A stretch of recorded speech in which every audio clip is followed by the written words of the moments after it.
breakthrough. It's a promised season of breakthrough. Amen.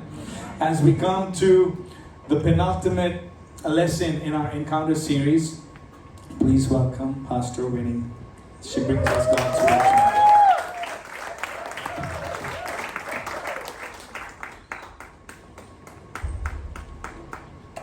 Thank you, Pastor Sheikh. Good evening, church. Please excuse me if my words fumble. All right, it's always nervous when you're facing the church. आप सबको देखती हूँ तो घबराहट होती है, मुझे भी हो रही है. Well, yes, as we all know, we are in the Encounter series, and today is session 5. हम जब मुलाकात की श्रृंखला में हैं, आज का सेशन जो है वो है 5वां. And our topic for this evening will be from failure to restoration. और आज का विषय है असफलता से पुनर्प्राप्ति की ओर. And the passage of scripture is John 21, verse 1 to 19. यूहन्ना का 21 है जिसको 1 से 19 लिया गया है. I encourage you all to go home and read this chapter because it's about Peter, and I will be covering a few points from it. But I encourage you to go back and read that portion. हाँ, मैं आपको प्रोत्साहित करना चाहती हूँ, कहती हूँ कि इसके पत्रस के बारे में इसके बारे में बताया गया है. आप घर जाएं और उसको जरूर पढ़ें. And I'm trusting the Holy Spirit to just touch our hearts so that whatever I speak, it's the Holy Spirit to make you all understand whatever I'm going to say. और प्रार्थना करती हूँ कि पवित्र आत्मा का आशीष हम सब पे रहे और वो बात जो हमको समझाना चाहते हैं वो हम सही से इस तरीके से So I'll just समझें. say a quick prayer before I start. और एक प्रार्थना करते हैं. Father, I thank you, Lord, for this time, and even as we hear your word this evening, I thank you that it's your word, Lord, and I trust you, Jesus, to bless this word to people's hearts, Lord, that it will bear fruit, Lord, and people's lives will be restored this evening. Father, in Jesus' name I pray. परमेश्वर प्रार्थना करते हैं जो आज का संदेश हम सुनने जा रहे हैं वो आपकी तरफ से है और हर एक मन को छुए और उससे हम फलवंत हो यीशु मसीह के नाम से. आमीन. So this evening we are looking at the life of Peter and how Jesus restores Peter and then recommissions him. हम आज पत्रस के बारे में पढ़ेंगे कैसे यीशु ने उसके जो भी उसने खोया था उसको वापस दिलाया और उसको वापस अपने कार्य के लिए आगे बढ़ाया. And I believe some of us are here and we need our lives to be restored and recommissioned going forward from tonight. और मुझे विश्वास है हम में से कई लोग हैं जिनको वापस अपनी जिंदगी को वापस स्थापित करना है. जो भी खोया है वापस उसको पाना है और वापस वो जो कार्य परमेश्वर के दिए हुए थे कहीं रुक गए थे उसे आगे बढ़ाना है. I just want to give you a biblical meaning of restoration where you receive more than has been lost. Restoration मतलब पुनर्प्राप्ति में जो कुछ आपने खोया है उससे कहीं अधिक ज्यादा प्राप्त करना. To the point where the final stage is greater than the original. तो मतलब जो आखिर की बात होगी वो ये है वो बहुत ज्यादा आशीषित होगी बजाय जो पहले आपने पाई थी उससे ज्यादा आशीष इस पर होगी. Well, and that's the case was with Peter that we are looking at this और evening. ये कहानी पतरस के साथ थी. A short recap of Matthew chapter 4 where Jesus tells Peter and his disciples, he tells them, come follow me. He meets with them at the shore. मत्ती 4 में जहाँ हम देखते हैं कि यीशु वापस पतरस और उनके बाकी शिष्यों से मिलते हैं. And he meets with them and he calls them all forth and he says, follow me and I will make you fishers of men. जब वो वापस उनसे मिलते हैं उनसे कहते हैं कि मुझे फॉलो करो और मैं तुमको मनुष्यों का मछुआरा बनाऊंगा. At this point, Peter just followed Jesus, no questions asked. He just followed him because he was Jesus' disciple. और अब पतरस यीशु के सिर्फ जैसा कह रहे होते वही करता है और कोई प्रश्न नहीं करता उसमें. But through the eyes and lens of Jesus, he sees him as an apostle from that very day. परंतु वो यीशु की नजरों में अपने आप को एक प्रचारक के रूप में देखना शुरू करता है. When Jesus was being tried, we know that Peter denied him 3 times. जब यीशु को क्रूस पे ले जाया जा रहा तो उससे पहले पतरस ने उनको पहचानने से 3 बार इनकार किया था. And here Peter must be wondering what is going on because now Jesus has died, he's buried, and now what is going to happen to Peter's life? He would have had a million questions on his mind. पतरस के मन में हजारों प्रश्न चल रहे होंगे क्योंकि उसने देखा जहाँ यीशु मर गए थे वापस जीवित हुए हैं. अब उसको लग रहा है कि आगे क्या होगा. And then John 21 takes place. और तभी यूहन्ना 21 की शुरुआत होती है. There's a picture that I wanted to put up. It's picture number 2.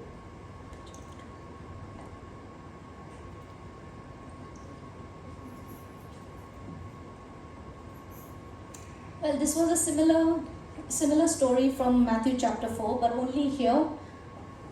यहाँ हम मत्ती 4 की वो कहानी है वो देखने जा रहे हैं. Before this, The disciples, after Jesus was buried, the disciples went back to their normal life, something that they had already known because they didn't know what was in store for them in the future.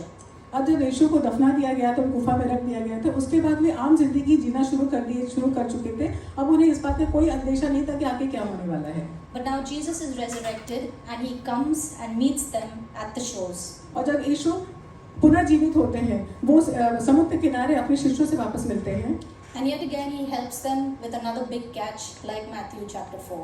और जिस तरह से मत्ती 4 में यीशु ने कार्य किया था, पतरस के जीवन में बहुत सारी मछलियों का उसको चमत्कार देखा था, वो वही चीज वापस आप उनके जीवन में कर रहे हैं। Only this time it was a little different because there was a charcoal fire, there was fish, and Jesus invites them for breakfast this time. परंतु इस बार थोड़ा सा बदलाव था क्योंकि इस समय वो कोयले की आग लगी हुई थी, वहाँ पे नाश्ते की तैयारी भी हो रही थी साथ में। So if I had to put a title to this message, it would be Breakfast by the Sea with Jesus. तो आज का विषय है समुद्र किनारे यीशु के साथ नाश्ता करना। How many eat fish for breakfast? कितने लोगों ने नाश्ते में Anyone फिश eats खाए fish for हैं? breakfast? Oh yes. Oh, okay, wow. Wow, that's amazing. Tuna. Tuna fish. Okay. All right. So Jesus uses Peter's past to restore him to something greater.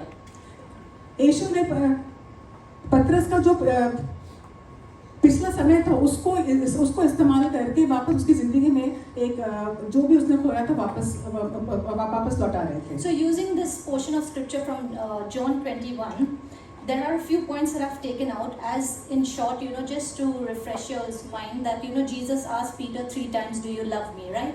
You all know that story? Yeah. Because I'm not going to get into the detail because of time to read the scripture, but you'll all know that, right? यूहन्ना 21 हम देखने जा रहे हैं और किस तरह पतरस ने यीशु को 3 बार नकारा था, वो कहानी आप सब जानते हैं। So I've put a few points down, how Jesus can use our lives, to be restored and to recommission us. Each one of us here have a purpose to fulfill. It's not just come and sit in church, but it's about going and doing what Jesus has asked for you all to do. हम सबके जीवन में परमेश्वर के कार्य हैं। बहुत सारी चीजें हैं, समय के साथ में हम खो चुके थे, हर कहीं कुछ चीजों को खो चुके थे। परमेश्वर वापस उन सबको पुनर्जीवित कर रहे हैं और नई तरीके से हमें वो बात समझा रहे हैं। So the first point is Jesus doesn't wait for us to have it all together because we are imperfect people, right? यीशु इस बात का इंतजार नहीं करते कि हम जब सही हो जाए तब जाके वो हमारे जीवन में कार्य करें, क्योंकि हम कभी भी सही नहीं हो सकते हैं। He comes after us anyway. हम जैसे भी हैं उसी व्यवस्था में पर यीशु हमारे साथ चलते हैं। Like Peter, who was weighed down with guilt and shame and not knowing what his life was going to be. जहाँ पतरस को बहुत शर्मिंदगी थी क्योंकि उसने उसको नकारा था और उसको नहीं समझ में आ रहा था आगे जीवन में क्या होने वाला है। Jesus doesn't come with lectures and putting him down in any way. यीशु पतरस के पास कोई संदेश देने या बड़ा लेक्चर सुनाने नहीं आए थे। But in fact, he invites him to the table for breakfast. बल्कि वो नाश्ते की टेबल पे वो उसको न्योता देते हैं। And this evening, there's a seat for you and me at this very table. और इस शाम को उस ब्रेकफास्ट नाश्ते की मेज पे हम सबके लिए जगह बनी हुई है। With Peter's failure, that wasn't final. पतरस की असफलता एक फाइनल दिशा नहीं थी। We serve a God who gives us a second chance, third chance, fourth chance. हम उस परमेश्वर को मानते हैं जो हमेशा हर बार मौका देता है। And God doesn't condemn us; He calls us His very own. और यीशु और परमेश्वर हमें कभी दोष नहीं लगाता है, बल्कि हमेशा हमारा स्वागत करता है अपने जीवन में। His grace is sufficient to reinstate anyone. No one is beyond help. उसका अनुग्रह काफी है, हम जहाँ पे हैं वहाँ से एक अच्छे बदलाव की ओर लेके आने के लिए। In John 18:18, we see that Jesus keeps the coal, the charcoal fire all over there because He uses the same setting and the same memory for Peter. हम यूहन्ना 18:18 में देखते हैं कि नाश्ते की टेबल लगी हुई है, वहीं पे कोयले की आग लगी हुई है और वो सारी चीजों को वापस वही शुरुआत करते हैं। But this is not for shame. This is not to shame Peter. पर यहाँ पे पतरस की शर्मिंदगी के लिए नहीं किया जा रहा है। This was for healing and for restoration. ये समय था उसको वो सारी चीजें उसको खो चुका था वो वापस देने के लिए और उसको चंगाई देने के लिए। And God will use things that are familiar in your life to pull you out from there and to show you what He has for you. अक्सर परमेश्वर हमें इस तरह इस्तेमाल करते हैं जो हमारी चीजें आदतन हैं उसमें से उसको अपनी ताकत देते हैं और उसी के हिसाब से हमें आगे चलाते हैं। The Peter who denied Jesus publicly would now serve Jesus publicly. जहाँ सब लोगों के सामने पतरस ने यीशु को पहचानने से इनकार किया था, वही यीशु पतरस को सब लोगों के सामने उसको वापस पुनर्जीवन देता है, वापस वो सम्मान देता है। That particular night उसी शाम didn't disqualify him, but it didn't disqualify him. हाँ, उस शाम को वो जो कार्य कर उसमें वो असफल नहीं हुआ था। Jesus was setting the stage for recommissioning. यीशु एक मेज तैयार कर रहा है जहाँ वो वापस उनको वो सारे काम के लिए तैयार कर सके। Point number 4, in John 21:15, Jesus asked Peter 3 times, "Do you love me?" यूहन्ना 21:5 में यीशु पतरस से 3 बार पूछते हैं, क्या तुम मुझसे प्यार करते हो? So Peter said, "Yes, Lord, I do love you." और पतरस हर बार कहता है कि हाँ परमेश्वर, मैं आपसे प्यार करता हूँ। Why the 3 times? क्यों 3 बार यीशु ने पूछा ये बात? The three that he denied him earlier, जो 3 बार क्योंकि उसने इनकार किया था पहचानने से, and now the 3 that he was asking him was to confirm him, establish him, and to let him know that he's chosen. और अब 3 बार वापस पूछे ताकि उसको इस बात का भरोसा दिलाए कि वो चुना हुआ है और परमेश्वर कार्य के लिए तैयार है। So when Jesus asked Peter, "Peter, son of Jonah, do you love me?" और जब यीशु यूहन्ना से पूछते हैं कि क्या तुम मुझसे प्यार करते हो, What did he tell him? "Feed my sheep." He was setting him up to be an apostle in the early church, to even start the early church ministry. तो जब यीशु उससे पतरस से पूछते हैं कि क्या तुम मुझसे प्यार करते हो, तो कहीं ना कहीं वो कहते हैं कि मेरी भेड़ों को चराओ। ठीक है, कहीं ना कहीं वो उस कार्य को उसके मानसिक तौर पे हर तरीके से उसको तैयार कर रहे होते हैं। Jesus saw a pastor in the making. He saw a shepherd in the making. He saw an apostle that will go on to do much for the kingdom. यीशु ने देखा कि वो एक पास्टर बन सकता है, एक प्रचारक बन सकता है यीशु के कार्य के लिए। Jesus told him then, "Feed my sheep," that is, take care of all the new believers that are entrusted in your care. जब यीशु कहते हैं कि मेरी भेड़ों को चराओ, इसका मतलब है कि जो लोग नए आ रहे हैं विश्वास में, उनका ख्याल रखो, उनको संभालो। Jesus tells him then to tend to my sheep, take care of the matured believers that will be added to the church. तो यीशु कहते हैं कि जो लोग समझदार लोग हैं, जो समझदार विश्वासी है, उनका ख्याल रखो। And the third time Jesus tells him, "Feed my sheep," that is, wherever he is placed, to preach the gospel. Amen. और जब तीसरी बार कहते हैं कि मेरी भेड़ों को चराओ, मतलब जहाँ कहीं भी आप जा रहे हो, जहाँ पे कोई लोग मिल रहा है, वहाँ पे अपना प्रचार करो। The calling on your life will always stand. आपके जीवन की जो बुलाहट है वो हमेशा खड़ी रहेगी। And the core of every restoration is a relationship with Jesus. और हमेशा जो भी खोया आपने वापस मिलेगा, वो परमेश्वर की ओर से पुनरुत्थान होगा। And if you are faithful to Jesus and faithful to community and to the church, और अगर आप यीशु के लिए, चर्च के लोगों के लिए वफादार हैं, you set yourself up for success. आप अपने आप को उस जगह पे सफलता की ओर खड़ा करते हैं। And the last point I want to cover is from John 21:19, where Jesus tells Peter for the second time, "Follow me."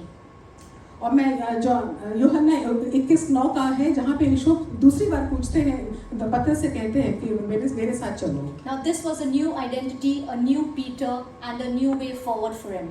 अब ये पतरस है, एक नई पहचान के साथ आगे खड़ा है। What he started in Matthew 4, he started off as an evangelist following Jesus. एक समय था जहाँ मत्ती 4 में वो यीशु के साथ चल रहा था।